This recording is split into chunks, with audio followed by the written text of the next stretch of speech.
Je voudrais d'abord remercier Armand de Riclès et le comité d'organisation pour m'avoir permis de vous parler ici de mes espèces favorites et au-delà d'essayer de vous montrer comment à partir d'espèces, comme à partir de l'étude d'espèces qui n'appartiennent pas aux organismes classiques de la génétique, on peut mieux comprendre l'origine et l'évolution d'un taxon, dans ce cas les vertébrés. Alors, si l'on considère ici,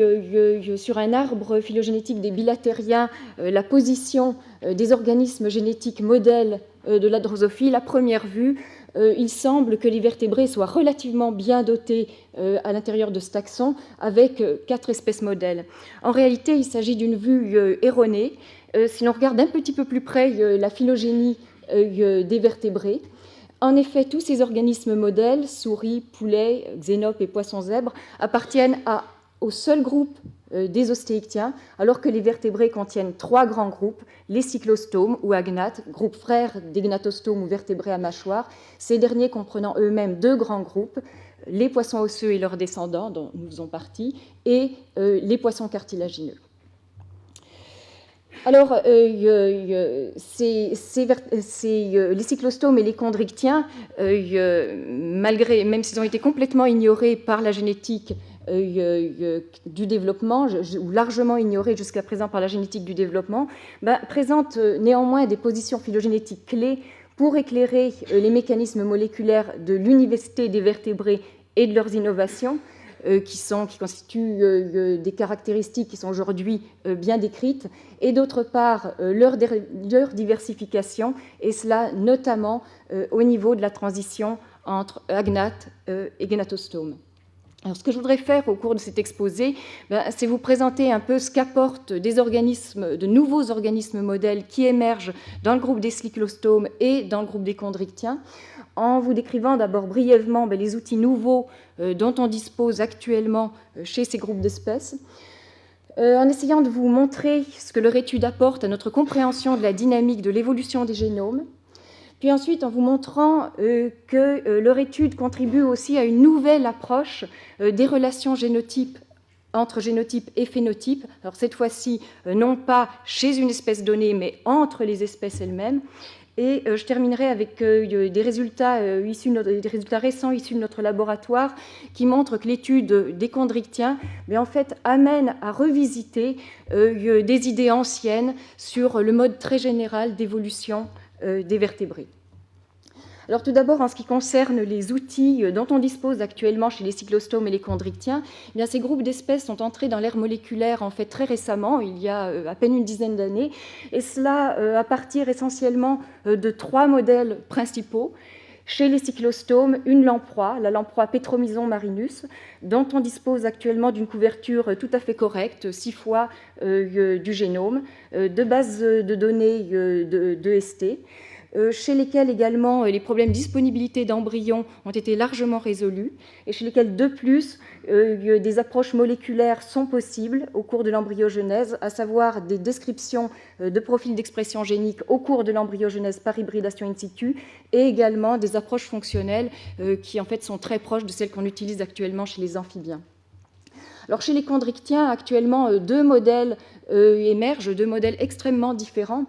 D'une part, la roussette, Siliorinus canicula, que vous connaissez tous, en fait, sous le nom de saumonette, tout simplement, qui est un petit requin, donc, chez laquelle on dispose, là encore, de bases de données de ST tout à fait importantes actuellement.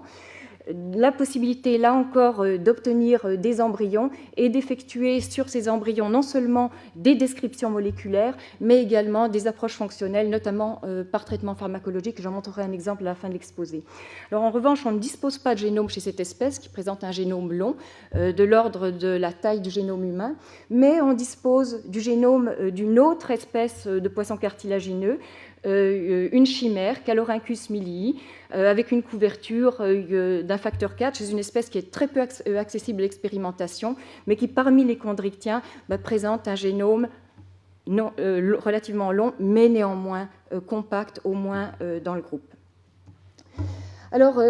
qu'est-ce que l'étude de ces génomes a apporté à notre compréhension de la dynamique des génomes et de leur origine chez les vertébrés. Alors on sait, depuis, ou on soupçonne depuis assez longtemps, mais ça a été vraiment démontré relativement récemment en 2005, eh bien en fait que l'origine des vertébrés a été marquée par 2 phases de polyploïdisation, de duplication complète du génome, et cela, on en retrouve les traces dans le génome humain qui présente très clairement une redondance d'un facteur 4. Alors là, la confrontation au génome humain et aux autres génomes dont on dispose actuellement chez les ostéictiens, la comparaison du génome de Callorhynchus millii a permis très clairement de détecter, de mettre en évidence des caractéristiques ancestrales du génome d'Egnatostome. Alors ainsi, il est absolument clair que ces 2 phases de polyploïdisation ont eu lieu avant la radiation des vertébrés à mâchoire, que les chondrichtiens, ou au moins Callorhynchus millii, ne présentent pas les duplications additionnelles qui ont eu lieu en particulier chez les sarcoptérygiens. Autre chose inattendue et relativement intéressante, c'est qu'on retrouve chez cette espèce, donc éloignée, des séquences ultra conservées chez les tétrapodes, des séquences non codantes ultra conservées chez les tétrapodes, mais qui ont été perdues chez les actinoptérygiens, c'est-à-dire vraiment que cette espèce présente un intérêt réel pour comprendre l'état ancestral des génomes chez les vertébrés à mâchoire. Et d'autre part, elle permet aussi d'identifier, par comparaison toujours, des pertes de gènes chez les actinoptérygiens et les sarcoptérygiens, ce qui est un premier niveau d'analyse montre bien qu'au moins sur la base de la vue de leur génome, il s'agit d'espèces complexes et certainement pas d'espèces simples ou primitives. Alors, en ce qui concerne maintenant l'apport des cyclostomes et du génome de la lamproie Petromyzon marinus, dont je vous ai parlé tout à l'heure, eh bien là, en revanche, on a des questions qui sont beaucoup plus ouvertes. Alors, en particulier, s'il est extrêmement clair que toutes les grandes classes d'orthologie au sein des familles multigéniques des vertébrés sont fixées avant la radiation des gnatostomes, eh bien, les relations d'orthologie sont généralement extrêmement difficiles à résoudre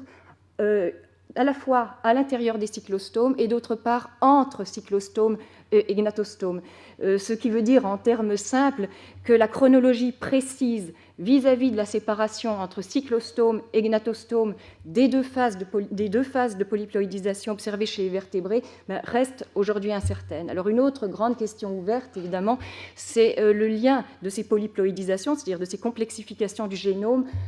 aux diversifications, à la complexification supposée des vertébrés. Et en fait, il s'agit d'une question, là encore, qui reste largement ouverte du fait de notre compréhension insuffisante du mode d'évolution des familles multigéniques à l'échelle des vertébrés. Alors, ces données génomiques et le décryptage des programmes génétiques qui contrôlent le développement embryonnaire chez les cyclostomes et chez les chondrichtiens permet d'identifier des programmes génétiques qui sont extrêmement conservés chez les vertébrés au cours de l'embryogenèse. Et évidemment, il est particulièrement intéressant de chercher à bien définir les programmes génétiques qui contrôlent le développement des synapomorphies des vertébrés. Alors, par exemple, au niveau du cerveau embryonnaire, du cerveau antérieur, eh bien, on voit qu'on a des subdivisions qui sont remarquablement conservées entre, d'une part, la lamproie et les gnatostomes, ce qui nous renseigne donc sur l'état ancestral des subdivisions du cerveau antérieur à l'origine des vertébrés, ou en tout cas avant la séparation cyclostome-gnatostome. Alors, de la même façon, des crêtes neurales diversifiées, en tout cas, sont une synapomorphie des gnatostomes, et là encore, en étudiant les programmes génétiques sous-jacents à leur formation chez la lamproie, eh bien, on révèle des programmes génétiques qui sont extrêmement conservés chez tous les vertébrés. Alors, le pendant de cette interprétation moléculaire, donc de l'unité des vertébrés, c'est évidemment de chercher à obtenir cette fois-ci une interprétation moléculaire des innovations morphologiques qui sont intervenues au sein des vertébrés, et notamment chez les gnatostomes. Et là, l'exemple que j'ai choisi ici est celui des appendices pairs des gnatostomes. On sait en effet que des appendices impairs, donc des nageoires dorsales et ventrales, sont présentes à l'état ancestral chez les vertébrés, mais que les appendices pairs sont des synapomorphies des vertébrés à mâchoire, sont apparus chez les vertébrés à mâchoire. Bien, des études moléculaires, des programmes génétiques qui contrôlent le développement des appendices pairs et des appendices impairs ont montré en fait que le développement des appendices pairs, qui est bien connu chez les espèces modèles, eh bien, est contrôlé par des programmes que l'on retrouve apparemment au niveau des appendices impairs, des cyclostomes et des chondrichthiens. Alors, ce qui veut dire en fait que l'apparition des membres pairs a été sans doute liée à ce qu'on appelle le recrutement, la transposition de ces programmes vers de nouveaux sites embryonnaires, en l'occurrence ici au niveau du mésoderme latéral. Alors, ce que je voudrais faire remarquer ici, c'est qu'on a l'impression de quelque chose de très clair, mais qu'en réalité, ce terme de recrutement recouvre vraiment une boîte noire et ne permet même pas de savoir si le mécanisme impliqué, par exemple, est de type saltationniste ou gradualiste. Alors, ce que je voudrais maintenant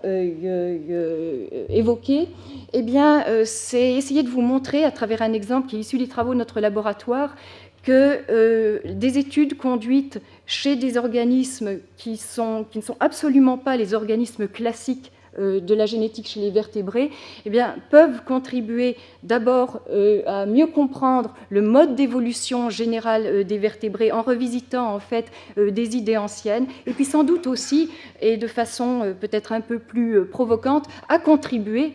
à la compréhension des organismes modèles eux-mêmes.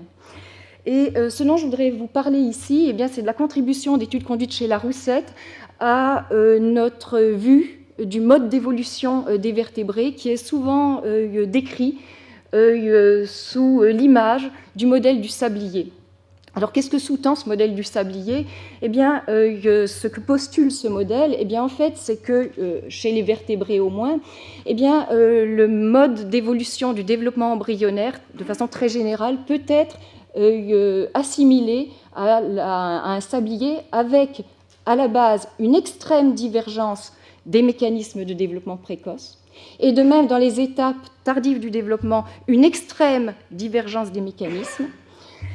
Un stade de conservation étant néanmoins observé vers la fin de la neurulation, et c'est un stade auquel on se réfère souvent comme le stade phylotypique. Alors, en réalité, ce modèle n'a pas de support quantitatif, et des analyses quantitatives fondées sur des analyses génomiques tendraient plutôt vers une conservation du développement précoce, mais il est en réalité fondé sur la divergence apparente du développement précoce chez les vertébrés, avec des modes de clivage du zygote qui peuvent être très différents, liés à la présence ou non de vitellus, et également à la présence ou non de tissu extra-embryonnaire. Et c'est en particulier ce dernier point que je voudrais aborder maintenant. Alors, pour revisiter l'évolution, la conservation éventuelle du développement précoce chez les vertébrés à mâchoire, bien, en fait, nous avons adopté une approche évolution-développement qui vise en fait à mieux comprendre l'état ancestral du développement embryonnaire et des programmes génétiques qu'il contrôle à l'origine des gnatostomes. Et pour ce faire, eh bien, nous avons centré notre étude sur la petite roussette Silurinus canicula, dont je vous ai déjà parlé. Et il ne s'agit absolument pas de dire que cette espèce symbolise l'état ancestral, mais simplement que c'est un groupe externe aux ostéictiens qui contiennent toutes les grandes espèces modèles, et que donc on peut en déduire l'état ancestral par comparaison systématique avec les sarcoptérygiens et avec les actinoptérygiens. Alors, l'autre intérêt par rapport à d'autres groupes externes plus éloignés, c'est que cette espèce est un vertébré à mâchoire, c'est-à-dire qu'on a des morphologies embryonnaires qui sont relativement facilement comparables à celles qu'on observe chez les vertébrés modèles. Et l'intérêt principal pour cette étude de cette espèce, eh bien, c'est qu'elle présente des annexes extra-embryonnaires distinctes. En fait, l'embryon se développe un peu comme chez le poulet, l'embryon précoce sous forme d'un disque plat, un blastoderme, à la surface d'une large masse de vitellus. Et au cours du développement, eh bien, l'embryon développe des annexes extra-embryonnaires impliquées dans la nutrition embryonnaire, un peu comme chez les amniotes.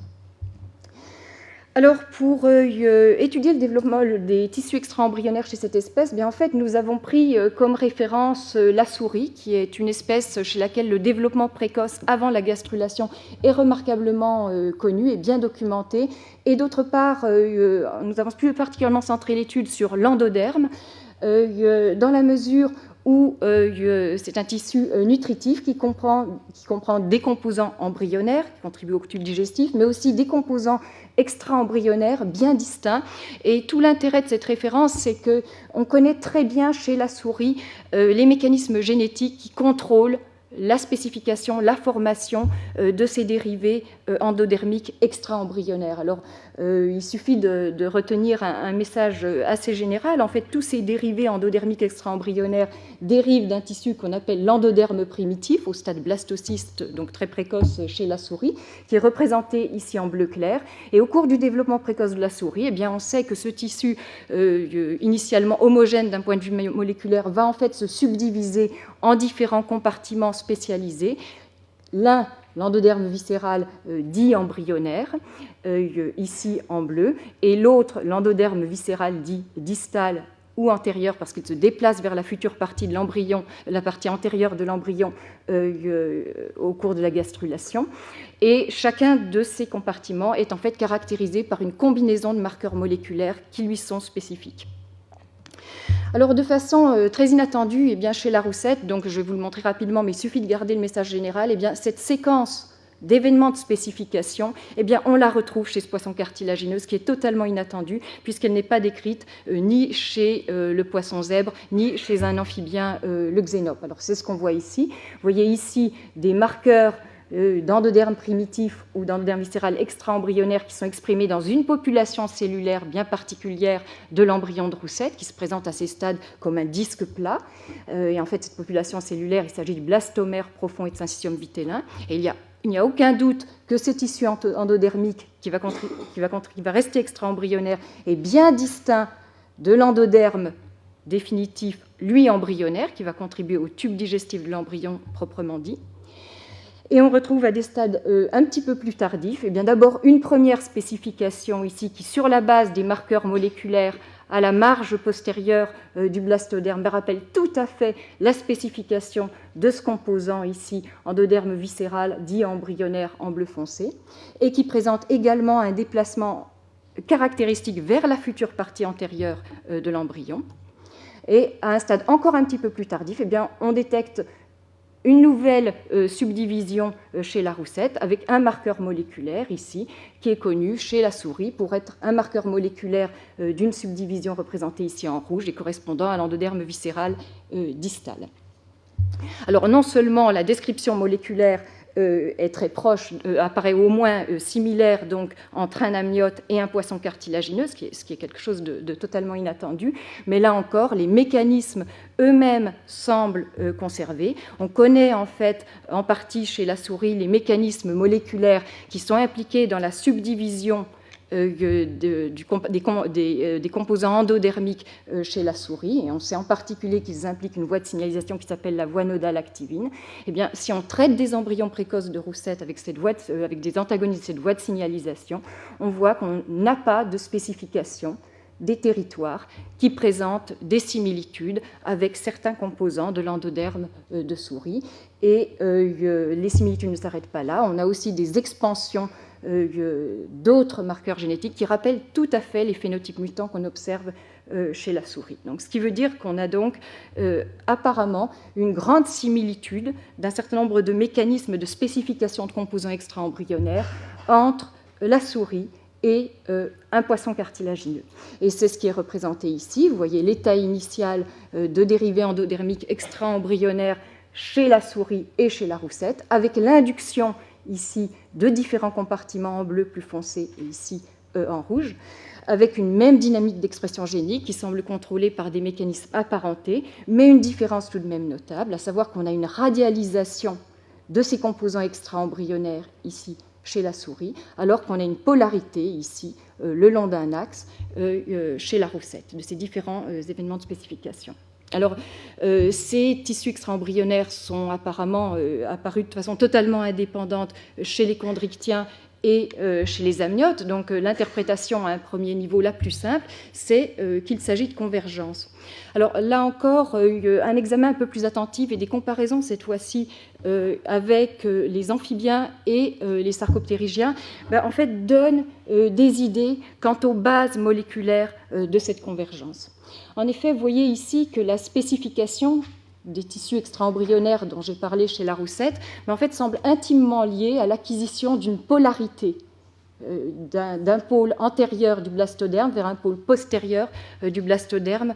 chez cette espèce. Eh bien, en fait, si on compare, d'abord, cette polarité se matérialise effectivement par des distributions asymétriques précoces de marqueurs moléculaires, d'un côté du blastoderme ici pour ces marqueurs BMP4 et Sisol sur fond jaune, et sur la face opposée du blastoderme ici pour d'autres marqueurs moléculaires. Alors, en fait, si on compare ces marqueurs moléculaires et cette caractérisation moléculaire à ce qui est décrit, ce qui est connu chez le xénope ou chez le poisson zèbre, eh bien, en fait, on voit que cette polarité observée chez la roussette, ici, eh bien, en fait, elle reflète très exactement une polarité précoce qui est bien connue, bien caractérisée chez le xénope et le poisson zèbre, et qui s'appelle la polarité dorso-ventrale. Et chez la roussette, donc, cette polarité semble intimement liée au mécanisme de spécification extra-embryonnaire. Alors, qu'est-ce que ça veut dire si on essaie de synthétiser de façon plus simple et un peu moins technique l'ensemble des données? Bien, ça veut dire qu'on a une polarité précoce, reconnaissable chez la roussette, et sur la base de laquelle on peut faire un lien sans ambiguïté avec les amphibiens et les actinoptérygiens, et qui est connue chez ces espèces sous le nom de polarité dorso-ventrale. Chez la roussette, cette polarité apparaît en fait liée également à une organisation embryonnaire extra-embryonnaire qui elle-même est très semblable à celle des amniotes. C'est-à-dire que la roussette permet également de faire un pont, un lien avec les amniotes, ce qui suggère en fait une homologie vraie entre des mécanismes de patterning le long d'un axe de polarité chez les amphibiens et les actinoptérygiens, et une organisation embryonnaire extra-embryonnaire chez la souris. Et ce que nous pensons donc, c'est qu'en fait, nous touchons là du doigt la base moléculaire des convergences apparentes dans les mécanismes de formation des tissus extra-embryonnaires chez les chondrichthyens et les amniotes, qui est en fait liée à une unité qui jusque-là était peu perçue du développement précoce, au moins chez les vertébrés à mâchoire. Alors, en conclusion, je voudrais essayer maintenant de redonner un éclairage global et très général à ce que je vous ai dit. Alors, d'abord, j'ai essayé de vous convaincre de l'intérêt d'étudier ces vertébrés dits basaux pour obtenir une interprétation moléculaire des phénotypes, alors cette fois-ci à l'échelle des espèces, à la fois en reconstruisant les mécanismes ancestraux qui fondent l'unité des taxons, dans ce cas les vertébrés, mais aussi en essayant d'obtenir un nouvel éclairage sur les bases moléculaires des diversifications morphologiques qui sont intervenues au sein du taxon. Mais ce que je pense également, et à travers l'exemple que je vous ai donné dans la dernière partie de l'exposé, eh bien, c'est qu'il ne faut sans doute pas sous-estimer l'exploitation qu'on peut faire de telles espèces et d'une façon plus générale de la diversité pour contribuer à la compréhension des mécanismes eux-mêmes. Alors, ce qui ressort également de cette étude, c'est certainement qu'on s'adresse là à des organismes complexes et certainement pas à des vertébrés dits primitifs ou simples. Alors, d'autre part, que leur étude permet de détecter des divergences qui, chez les organismes modèles, qui soulèvent en fait la question, je pense, totalement gommée en génétique du développement, des biais de sélection qu'on impose aux espèces modèles en leur imposant des temps de génération courts, des petites tailles d'embryons.